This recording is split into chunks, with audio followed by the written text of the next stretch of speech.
你这就叫不见棺材不落泪了。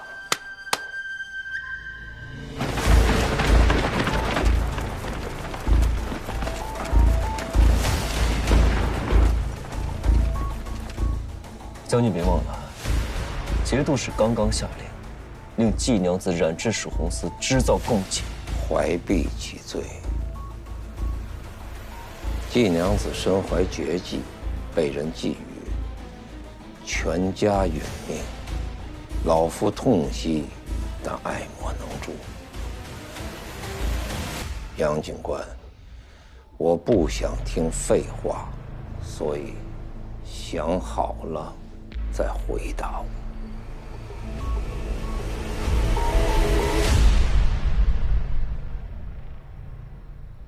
杨某来到益州，不是冲着将军而来，只为肃清锦宴。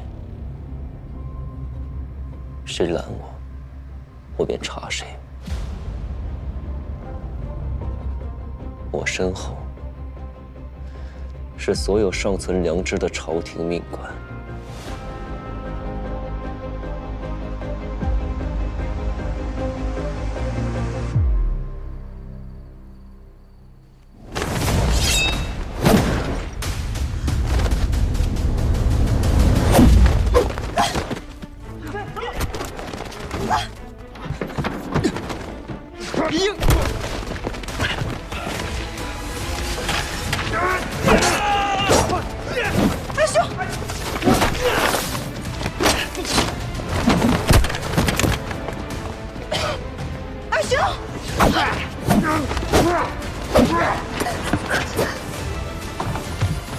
将军，混账！谁让你们真动手的？还嫌节度使对我关注不够吗？不是我们的人。什么？是我。高大侠。是杨三郎让我来的，请季娘子配合我演一出戏。你只管做戏，我定会配合。丧章使的人到了，我得走了。喂，等一下。既然是做戏，就做得真一点。别想伤害我阿妹！阿兄，里面的人听着，丧章使在此。英英，洋洋，这是怎么了？这是怎么受伤了？呀，娘子，这！哎呀，季贵，快去请大夫来！快啊！不用，快说啊，娘，我没事儿，都已经流血了，你还说你没事儿？你这就是刺破了一些，你找个可靠的医师，保守的严重些就行。快把门打开！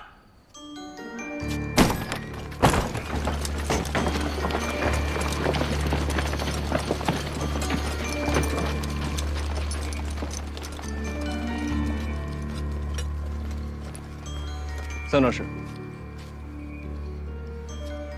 刺客呢？不见了。走！是。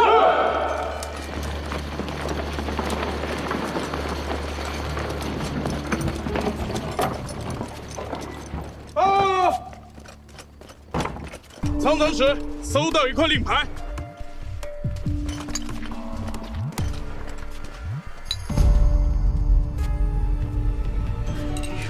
你小子比抓住老夫一个人害啊！下官怎敢害您呢？这可是大功一件啊！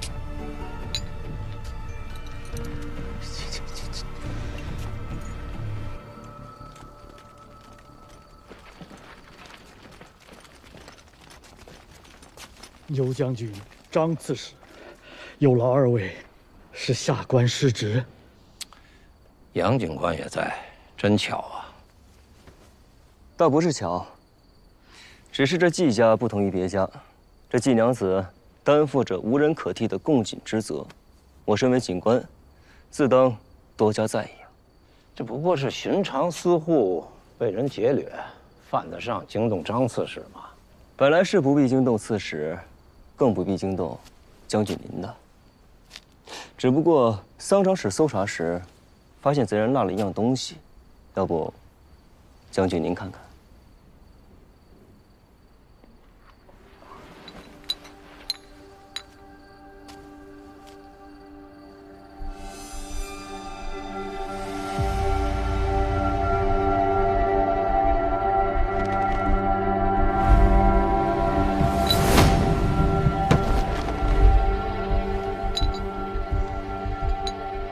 将的令牌。哼，这个贼人可真是可恶啊！竟盗了本将的令牌。好啊，那桑长史，你的意思是，本将要杀季娘子了？下官不敢。只是这令牌，这令牌定是有人故意陷害将军的。牛将军与我刚刚一直在酒楼宴饮，下官可以证明，此事绝非牛将军所为。况且，若真要行凶，为免暴露，也绝不会带有任何能够证明自己身份的东西。所以，下官认为此事定是有人刻意栽赃陷害。既是如此，杨警官又何必叨扰将军呢？刺史容禀，杨警官也是为了将军的名声着想。想必刺史也知道，将军爱女嫁的是我曾经的良人，我又染出了蜀红丝，把将军贤婿染得赵红丝，逼得原形毕露。在外人看来，将军恨我，想要杀我，实在是合情合理。这才给了歹人可乘之机，借题发挥。若是此事放之不管，听之任之，只怕屡禁不止，于将军有害而无益。季娘子推断的甚是有道理。不过，本将行得正，坐得端，不惧人言。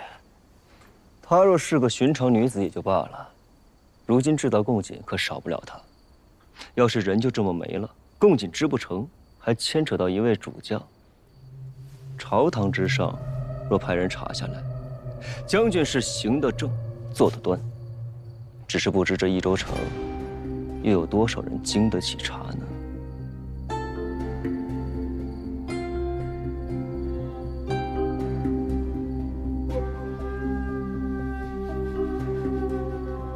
不知杨警官有何高见呢？回刺史，既然有人冒用将军名号来刺杀季娘子，咱们不如反其道而行之，便由牛将军来护卫季娘子。一来将军智勇无双，定能护住季娘子；二来，只要季娘子平安，这谣言嘛，也就不攻自破了。这季娘子的安危与本将有何干系啊？再说了，城中的守卫归刺史管。这倒也是，那还要劳烦季娘子随后与我一起军中走一趟。这伤，这令牌，咱们都让节度使好好的断一断，还季娘子一个清白。好啊，若有机会见到节度使，英定会知无不言，言无不尽。这怎么又把节度使扯进来了？太麻烦了。好，既然杨警官、季娘子信得过本将，虽说本将的职责是戍守边城，我虽不能派兵保护季娘子，但也绝不会让季娘子受到歹人的欺凌，如何呀？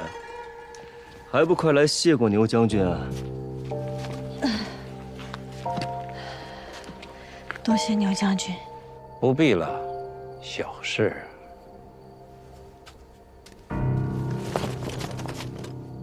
有劳了。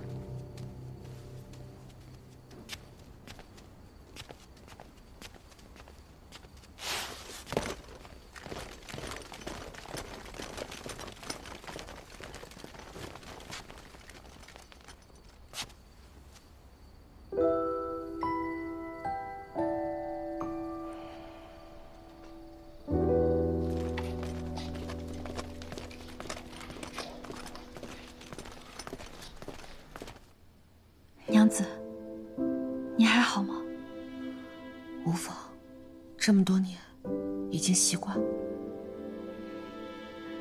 若不是我在山上被控制，娘子你也不会上山。谨防的事情瞒不住的，即便没有了你，杨金兰也会用其他的办法让我上山，你无需自责。可是娘子，你吃了多少苦，遭了多少罪，那么不容易才走到今天，奴婢怎么能不自责？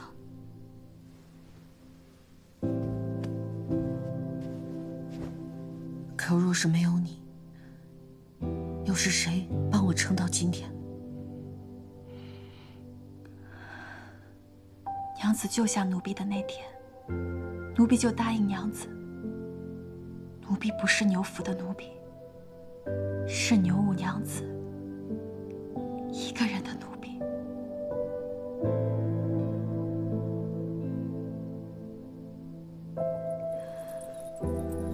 我不信命，我不要成为哪个男人的附庸，我要做我自己的主。娘子，我一定会陪着你。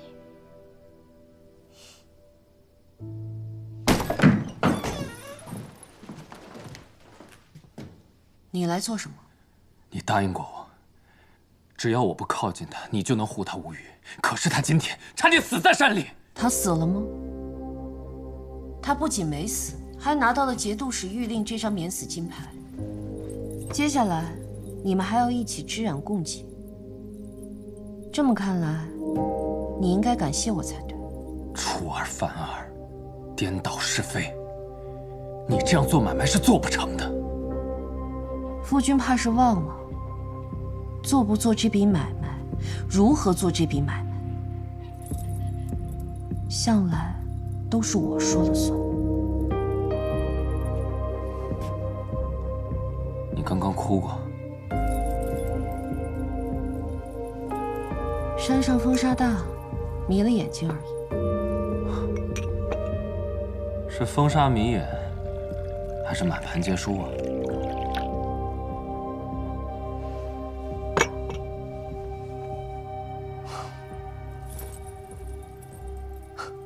夫君啊，我输了，大可从头再来。可你呢？手中无棋，连棋桌都上不了。无论如何，我都是那个执棋人，不是吗？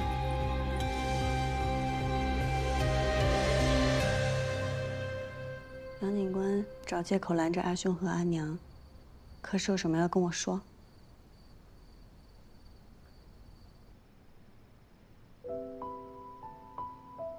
难道我猜错了？你让高放冒充牛家刺客，难道不是想要先发制人，让牛景不敢再对我动手？你是没猜错，但我的计划中可没有季娘子舍生忘死、身上中箭这一环。我这不是怕他们倒打一耙，污蔑咱们贼喊捉贼，想把戏做得真一点吗？大夫刚刚也说了，没事儿的。我说过我会护着你，你也说过你会相信我。正是因为信你，才配合你啊。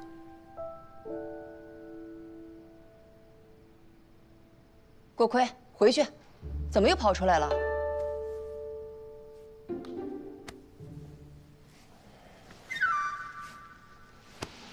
下次谨慎些就好啦。再说了，有杨警官托底呢。牛景线下是不会再对你直接下毒手了，只怕公瑾制胜之日，便是唯一出现之时。我不怕，杨警官会保护我的。你这话说的，你们家郭奎听了都不信。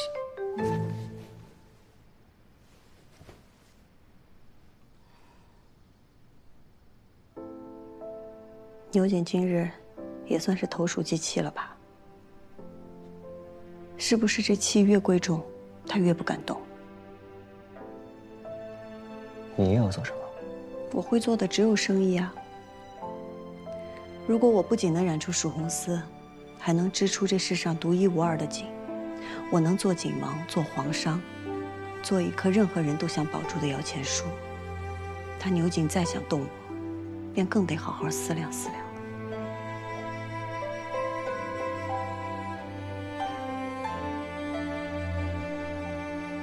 等我一下。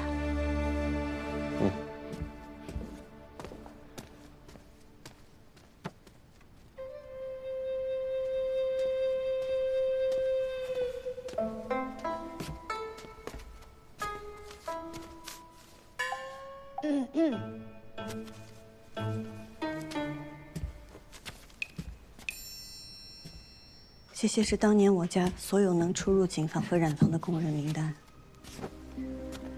以及押送供警同警官府交界时所去的工人名单。除此之外，还有当年的警官刘崇山以及他手下的侍卫。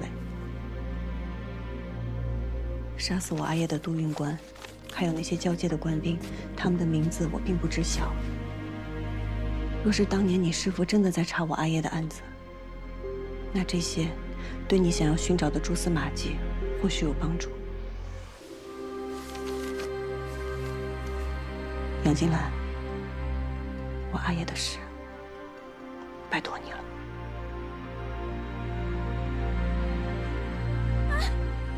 那是我的，都过了这么久，阿姨留给我的。这些名字你都还记得？还给我。有些事，季归南以次充好，欺君犯上，负隅顽抗，过了再久也不会忘。校订正法，将季家所有的财物一律充公，给我搜。是。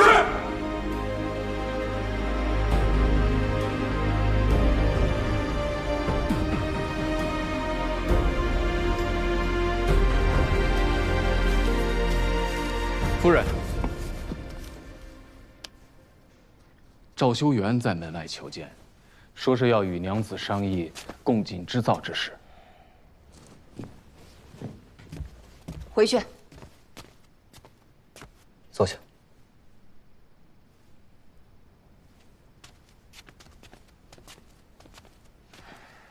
我与他虽有旧怨，但这是正事，不能耽搁。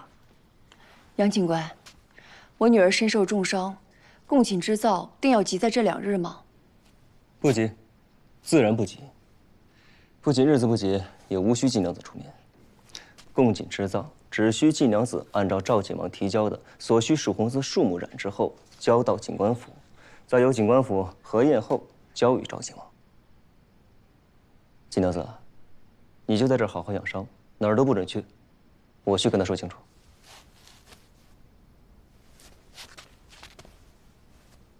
杨警官，莫忘了民女所托。父亲，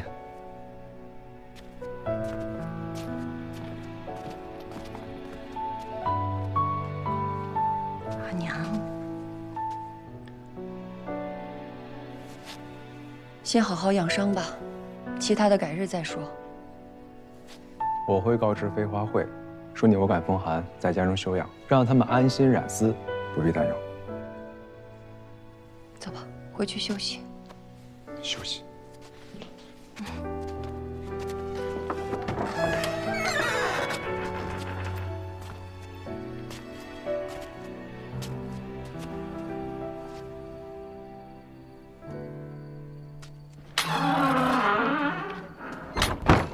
你明明可以用别的方式保他，为何要伤他？别的方式，像赵二郎君一样，卖身投地，委曲求全吗？我做不来，他也不想要。我与他青梅竹马，我亲眼见他未雨绸缪，隐忍蛰伏，他定能理解我的选择。人在屋檐下，有些事确实要忍，但有些事却忍不得，忍了就不是季莹莹了。赵二郎君如果还是念及旧日的情分，既做不了他的良人，那至少也要做个好人。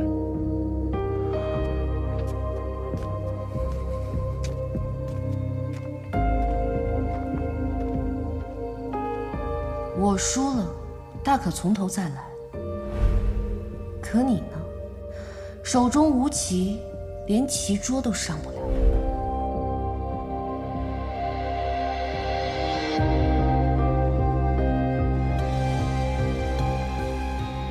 娘确实糊涂，若是不用贾曙红，我赵家是赢得堂堂正正了。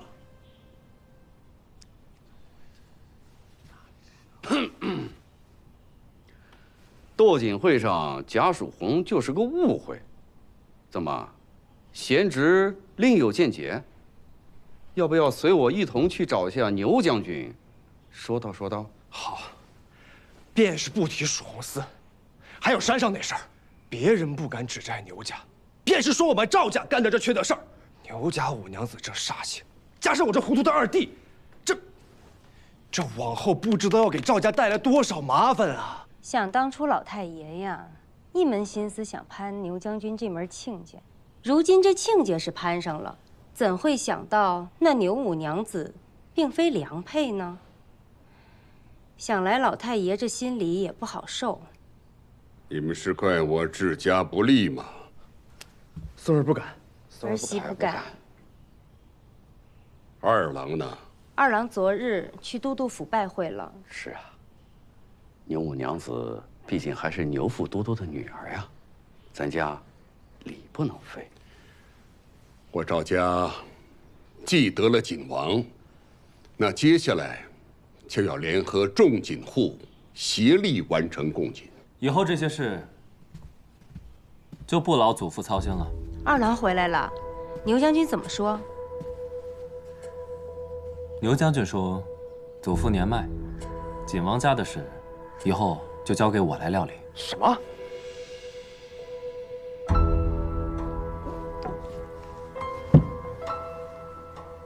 你是拿牛家的权势来逼我？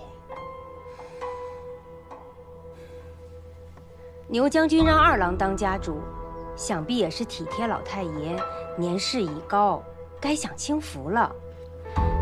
二郎虽然年轻，但能力、手腕样样不缺，又得牛将军器重。若二郎真成了家主，我们和牛府啊关系也就更亲近了。外面的闲言碎语，我看谁还敢乱传。请阿翁让位。你这怎么能说这种话？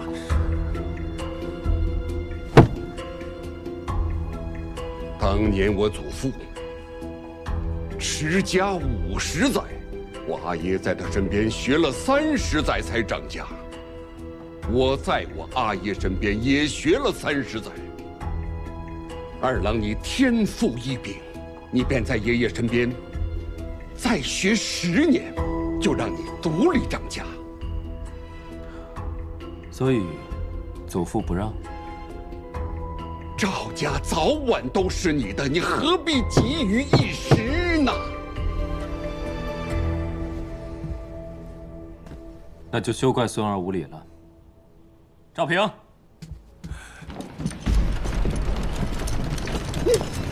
赵书远，你这是要造老太爷的反吗？二郎，你这是干什么呀？岳丈大人说了，怕我继位不顺，所以借了一些人手撑场面。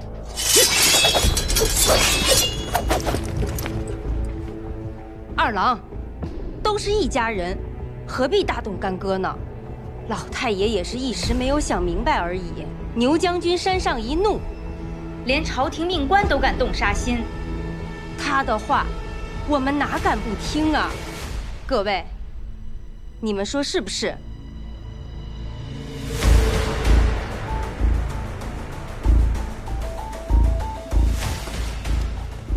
阿爷，退位是小，但是惹恼牛将军，那事儿可就大了。您还是退吧。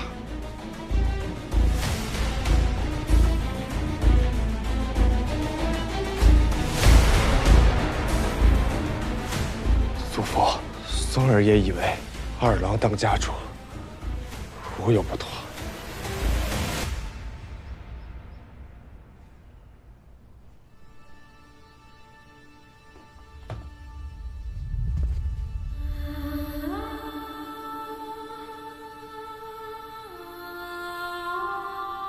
赵家次孙赵修元，孙儿在。你为赵家赢得晋王有功，今将赵家家族之位传于你，振兴赵家家业之责，落于你身。孙儿领命。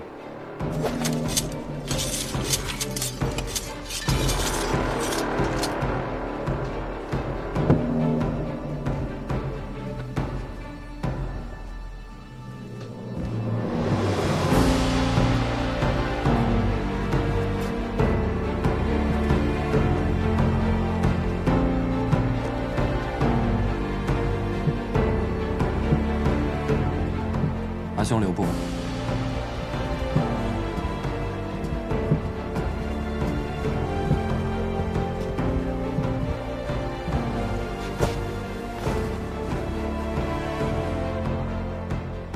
不知阿兄可否去景官府核查宫中订单？是，家主。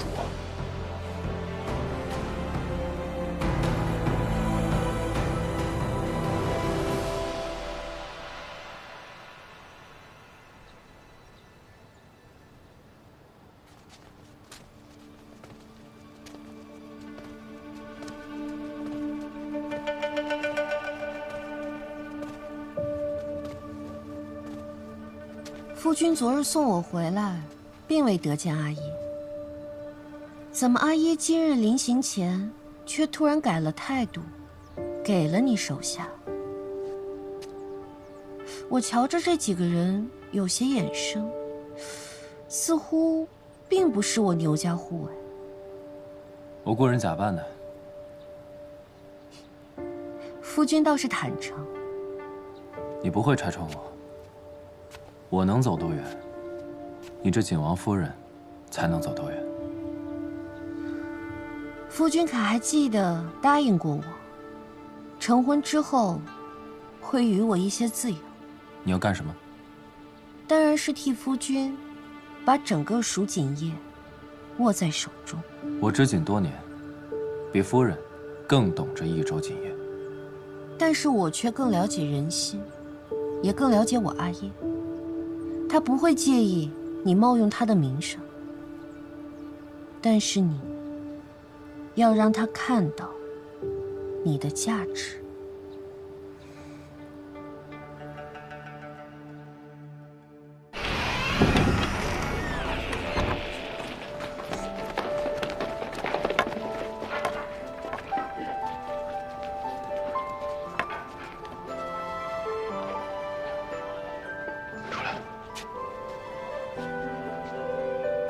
自季归南死后，蜀红角色也随之消失，多年未曾重现。本官奉朝廷之命，入益州寻访，如今终于有了结果。蜀红一出，千红哭。当日在斗锦会上，蜀红凤凰横空出世，惊艳四座。今日，本官在此宣布，蜀红司重回色浦墙。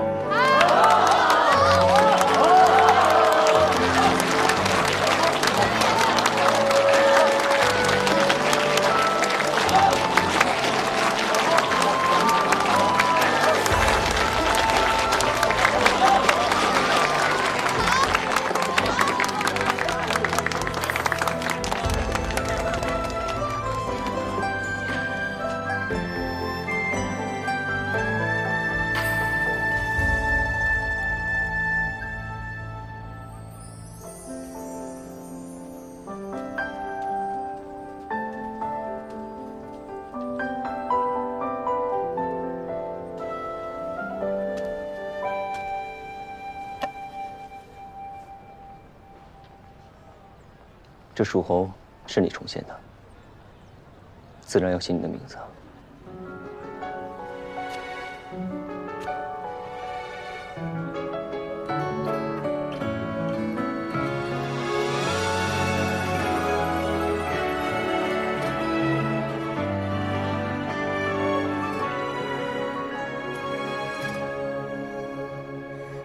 间，一夜飘落了白雪，回忆如风击卷。挂牌。往事浸染在香水间，风干了多少情节。你是心间缠绕的线，像宿命难分难解。若你不弃这份誓言，生死我都无悔无怨。我不管你是以后我也要染出新色，也要当景郎，这样我的名字就可以出现在阿姨旁边了。好，这就得给你留着啊！太棒了，我会染水红色了，阿姨。太棒了，我会染水红色了。你不是独自迎着风雪，我永远在你身边。阿姨，我做到了。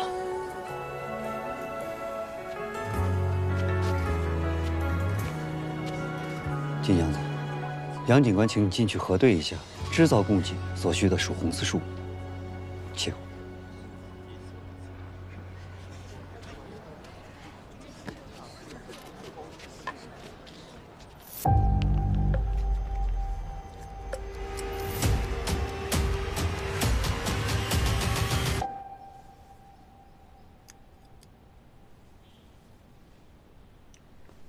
恭贺季娘子重现蜀红丝，苦尽甘来，凤凰于飞。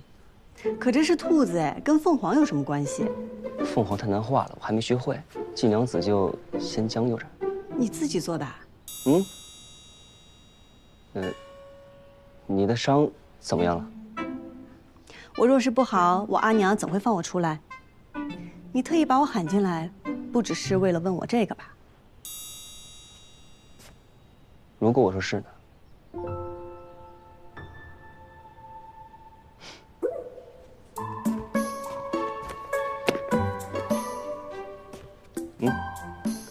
坐。物归原主，我师傅找到的。在哪儿找到的？我不知道，还在查。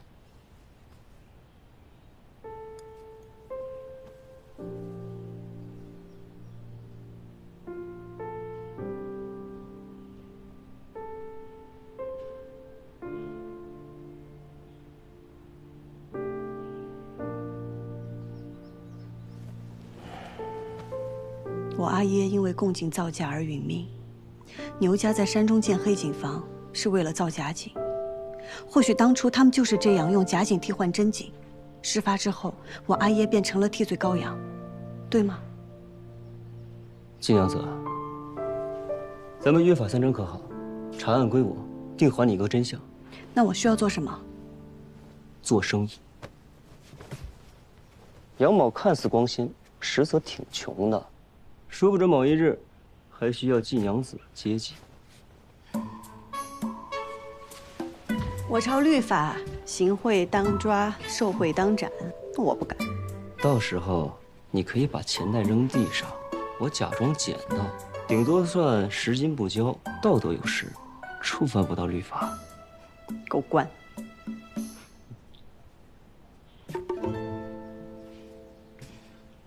还望杨警官早日替我阿耶沉冤昭雪。到时候我出钱给你建一座生祠。杨警官，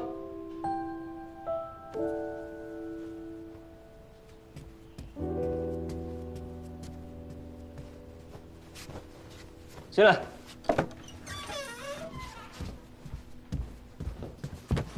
禀杨警官，杨家大老爷杨巨贤求见。不见。杨老爷说，若您不肯相见，出去。哎，是。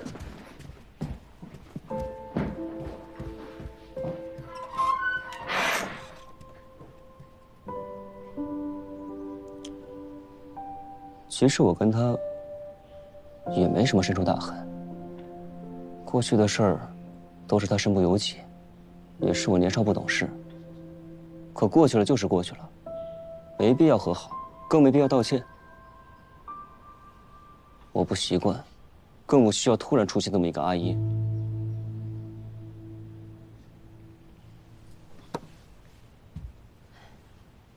这次我阿娘也给我发了好大的脾气，一副我再不听话她就不要我了的样子。但我先是我自己，才是我阿娘的女儿。我可以照顾她，孝顺她，哪怕以命抵命。但是我却不能按照她说的那样活。若是那样，我便会面目全非，我便会不知此生我为何而来。我阿娘也会愧疚一辈子。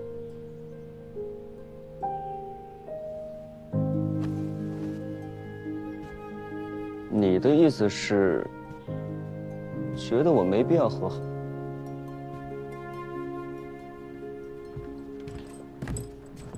那就是与他和好？你到底要我怎么选啊？选你的心之所向，不管你怎么选，我都会站在你这边的。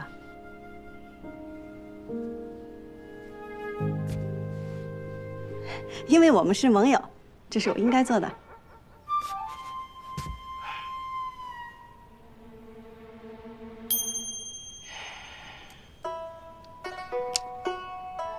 来，吃点甜的。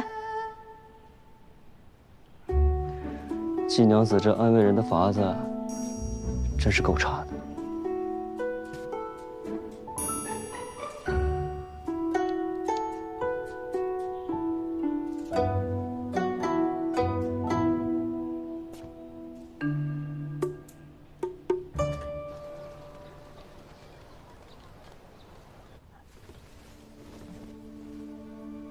我戴着面纱，也没有人看见我进来，不会影响我暗中行动。师兄，你别生气。益州各景户的基本情况我已经查清楚了，其中有3家值得关注：杨兆宇。杨家年年得景王，又在长安有人脉和名气。但是赵家的二郎如今成为了牛景的女婿，在斗景会上力拔头筹。余家长子又英年早逝。余家现在后继无人，已经没落。师兄进城时看到的红色凤凰，属于飞花会会长季英英，她是季归南的女儿，又是蜀红锦的后人。但是，她只会染丝，不会织锦。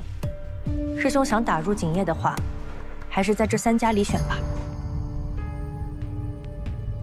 打入锦业，如何打入锦业呀？是开一个锦铺？还是建立一支商队啊？要是这么简单的话，为什么要我亲自来呢？中原人有句话叫“授人以鱼，不如授人以渔”。诸位，我家郎君久慕蜀锦之规律，遂千里求锦。然蜀锦千样，千样千价，实不知该如何出价收购？怕价低辱没了真品，也怕价高流俗于凡品，故而想借众位蜀锦行家之慧眼，帮我们估一估价。凡送锦者，我们白府来者不拒，仅选此处，供大家品鉴。若有真品，千金愿求。大家将心目中悬于此处这蜀锦的价值写下，价值平均，便是此锦的最终价值。你这法子啊，倒是挺新奇的，可我们帮你写价能得什么好处？对呀，大家请看。上前吧。刚才那个问题问得好啊！做生意嘛，无非就是买卖公平，礼尚往来。诸位，白某让你们帮忙，但绝不会让你们白帮忙。在这竹片上，一面写上你们的名字，另外一面写上价格，价格最为接近者，白某送上一片金叶子。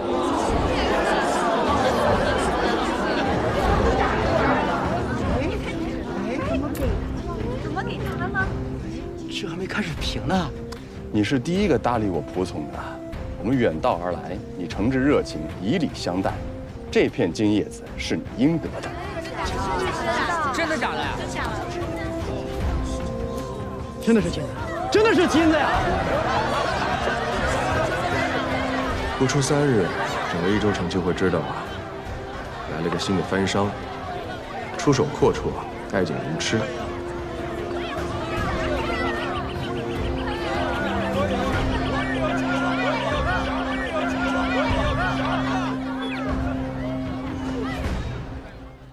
落英缤纷过，跌进尘埃，却在尘埃中开花结果。浣花溪畔的粉末，牵引飞花指尖落。岁月若飞梭，一身萧索，却在萧索中走出缄默。换尽迷途与扑朔，为心里惊鸿一抹。如何用最渺小的你我，支撑最人生锁，去证明那翱翔绯色是我。红色如诗月，红似无言，深埋岁月的思念，将爱恨投索万千年，呈现曾经落位的执念。红色如火焰，红丝如烟，踏过千山也未眠。爱在风中破了茧，于人世间绽放最红的颜。红色如诗月，红丝